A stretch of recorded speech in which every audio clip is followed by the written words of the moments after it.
Kumusta ang buhay mga kabayan? Sabado ngayon dito sa Qatar, kaya tayo ay magluto ng ginataang luro. Meron tayong 6 na piraso ng luro. So ilagay na natin ito sa may kawali. Ilagay na natin ang bawang, luya at saka sili. Optional lang po ito. Pagkatapos sibuyas at saka kamatis. Lagyan na natin ng suka. I-on na natin yung gasto para mag-umpisa na tayo ng magluto. Takpan lang natin hanggang kumulo. Maglagay lang ako ng kunting paminta at saka patis. At saka ilagay na natin yung coconut milk na binili ko doon kanina sa may bakala.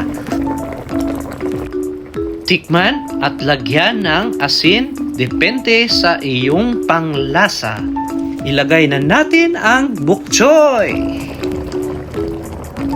At ito na ang ating ginataang luro. Salamat mga kabayan. God bless everyone.